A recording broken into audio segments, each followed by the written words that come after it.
Olá galerinha, eu sou o professor Macari com um pouco mais de história para você. Então se liga no que vem aí.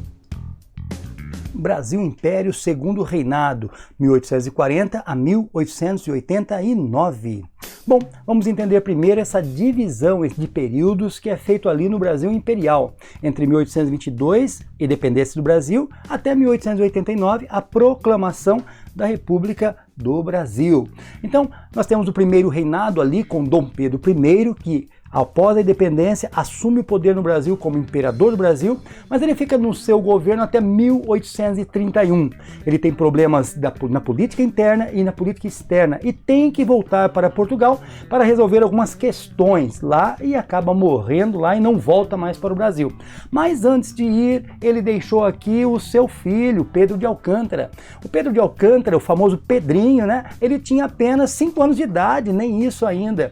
E em 1831, quando Dom Pedro I foi para lá, Dom Pedro II, menininho ainda, não podia assumir porque a Constituição proibia, então ele é colocado pessoas de altíssima confiança ali, né, de Dom Pedro I, para cuidar do Brasil até que Dom Pedro, ou Pedro de Alcântara, crescesse e tivesse a maioridade para assumir o trono. De 1831 até 1840, nós temos aqui o período chamado período das regências. É onde vários governantes regeram o Brasil até que Dom Pedro II atingisse a maioridade. O segundo reinado começou antes de Dom Pedro II atingir a maioridade. Isso ele começou em 1840 e foram 49 anos de governo. É mole? É isso mesmo, de 1840 a 1889. Olha só que interessante, como que ele entra no poder.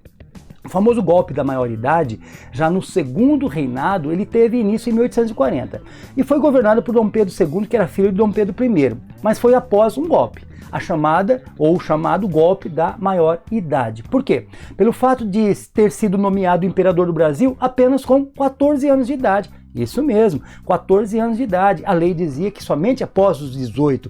Então, para tirar do poder, porque estava no período das regências, estava tendo muito conflito entre os partidos, tanto conservadores quanto liberais, uma disputa de poder mesmo entre as questões regenciais. Dom Pedro II, então, ao assumir, ele acaba com a confusão, acaba com a bagunça. Ele põe fim às regências e dá início ao governo, ou também conhecido como Segundo Reinado, né? Dom Pedro II.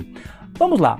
O governo mais longo da história do Brasil foi o dele, 49 anos de governo, mas ele promoveu transformações fantásticas no Brasil. Na política interna, ele tornou-se essa política estável, confrontos internacionais houveram, mas conseguimos ganhar todos esses confrontos, inclusive inclui-se aqui a Guerra do Paraguai, desenvolvimento da cafeicultura, né, que foi muito bom para o Brasil, crise do escravismo também acontece logo ali no governo dele, né, movimentos abolicionistas querendo a libertação dos escravos, há um incentivo muito forte à imigração europeia e o desenvolvimento industrial, o aumento urbano no Sudeste por conta desse desenvolvimento e sem dúvida nenhuma, né, o que pôs fim ao governo dele, que foi o movimento republicano. Vamos entender um pouquinho de cada ponto deste? Vamos lá então. Primeira coisa, neste vídeo nós vamos entender a política interna de Dom Pedro II no Brasil. Os principais partidos nesse período eram o Partido Conservador, também chamado de regressista, formado por proprietários rurais, burocratas no serviço público e grandes comerciantes. Também existia o Partido Liberal, né? Era um partido um tanto opositor aos conservadores, também conhecido como progressistas, profissionais liberais, urbanos, proprietários rurais, de áreas de colonização mais recente. O Partido Liberal ele tinha alguns direcionamentos de ordem socialista. Eles conflitaram em todo o tempo do reinado de Dom Pedro II, precisando de Dom Pedro II criar estratégias para poder ali ter um mínimo de harmonia entre os partidos no governo. A primeira eleição em 1840 para formar ali o ministério, formar ali todo o governo de Dom Pedro II, foi uma disputa entre conservadores e liberais. Os conservadores criticavam os liberais de vencer as eleições na base da fraude e da violência.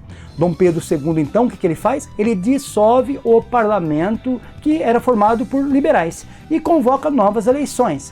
Em 1842, os liberais de São Paulo e Minas se revoltaram demais com essa anulação.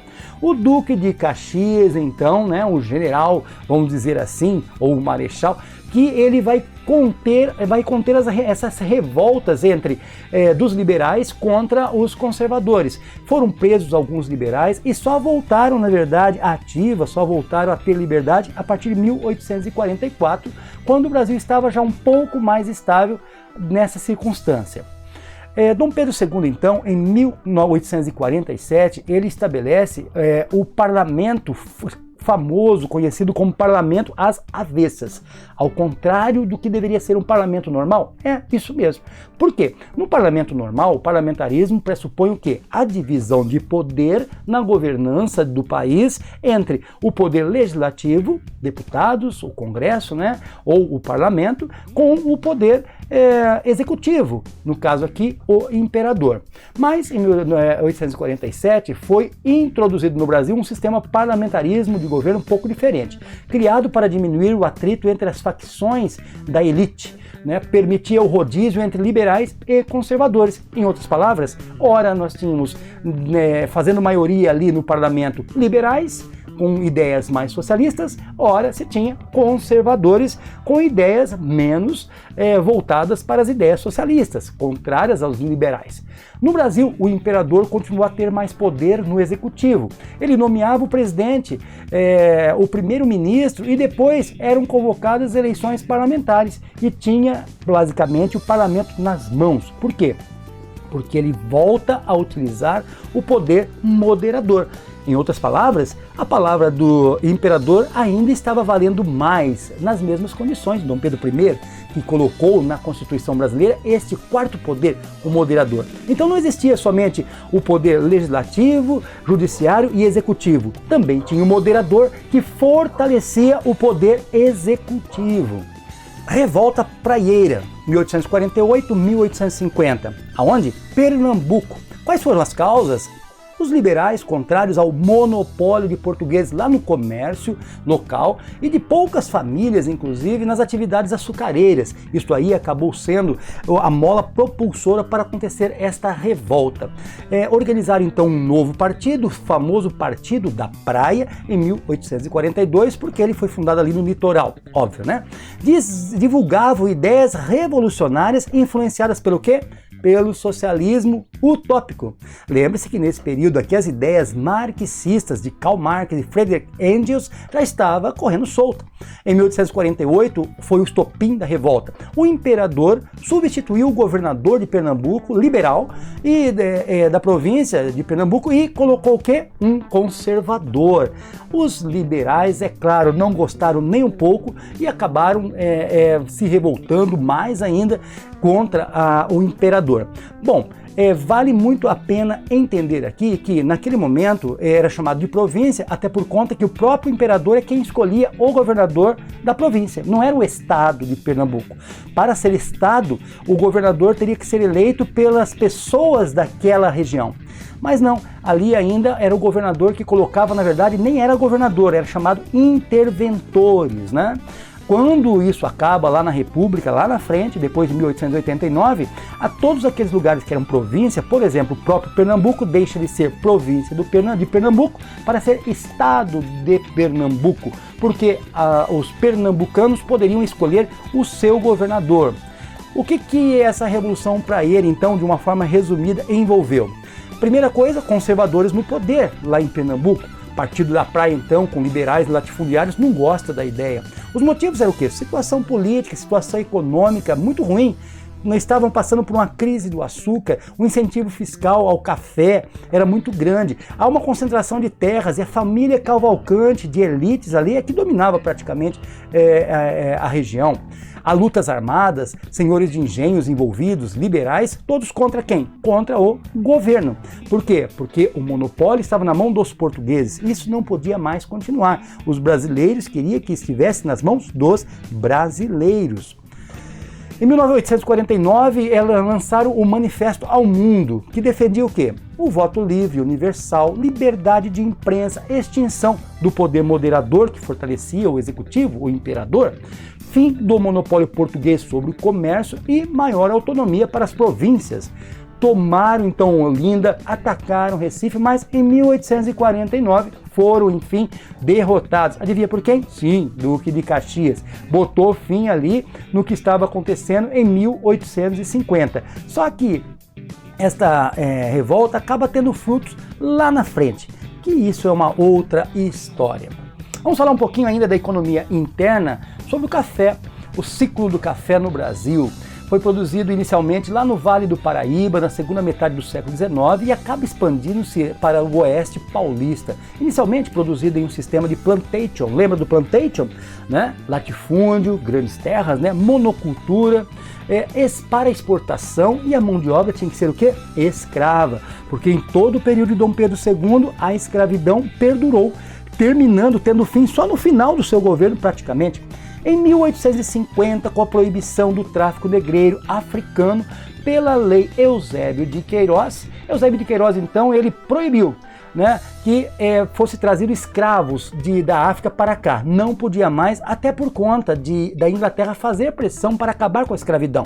A ideia da Inglaterra era um país industrializado, onde o escravo deixasse de ser um escravo para ser um consumidor dos produtos industrializados. Muito bem, então ao que os imigrantes europeus passam a ser a nova alternativa de mão de obra no Brasil. Então nós temos o sistema de trabalho imigrante, que até 1850 era chamado de sistema de parceria.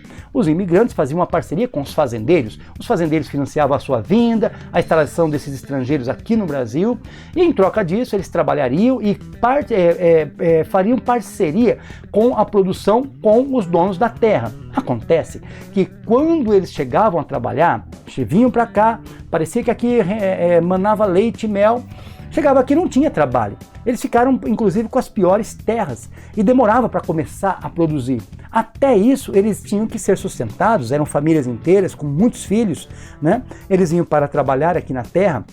Em todo esse tempo que eles ficaram sendo sustentados, inclusive as suas viagens, foram computando em dívidas. E eles ficaram devendo, então, para os fazendeiros, que, por sua vez, ficavam atrelados a eles sem poder sair de lá. Por quê?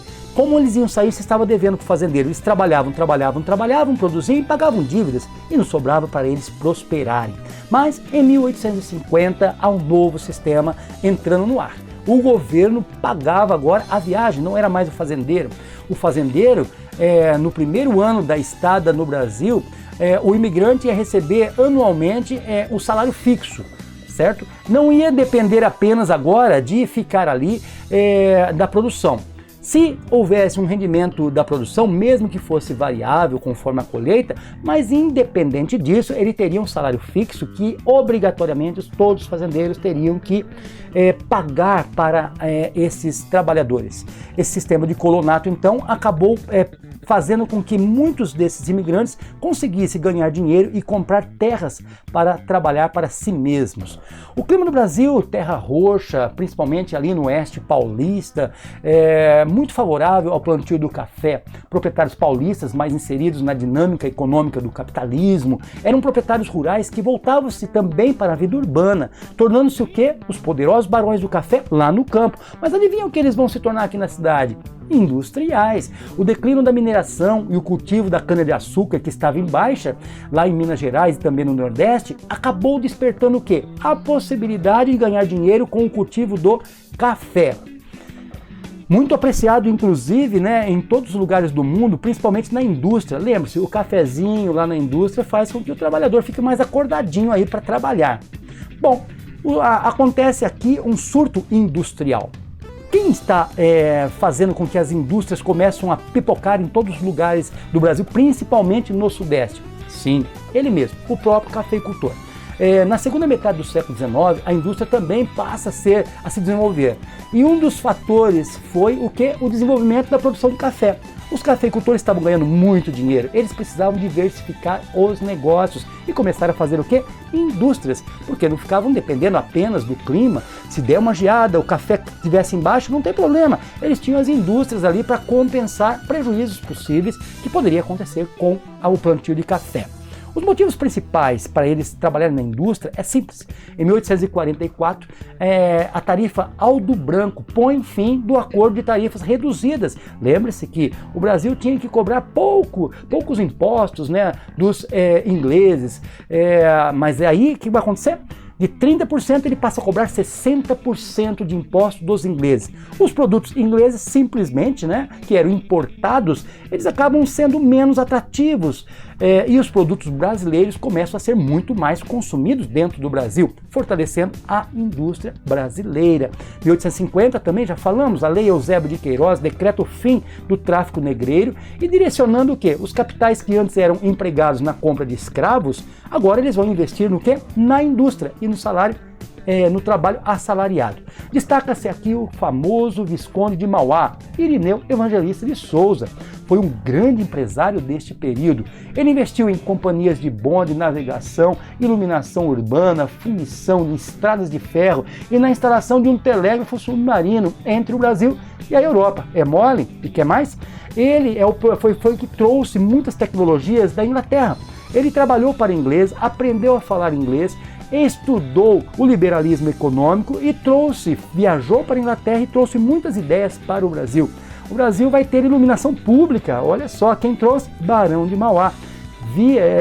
Linhas férreas, trens, isso aí facilitou muito, ampliou muito a questão dos transportes, ele também amplia a questão das comunicações do Brasil. Ele foi um homem muito importante para o Brasil. Porém, sem apoio do governo, acabou falindo, mas tudo que ele deixou foi, na verdade, um legado, que o Brasil hoje só é o que é graças a iniciativas como de Irineu Evangelista de Souza, o famoso Barão de Mauá. É isso aí, pessoal. Falamos da política interna e agora falaremos na segunda parte sobre a política externa de Dom Pedro II. Assistam lá! É isso aí, pessoal. Vamos ficar por aqui na nossa aula de hoje, mas olha, se liga nas próximas aulas que estão vindo de história, tá? Aquele beijão no coração. Tchau, tchau. Valeu!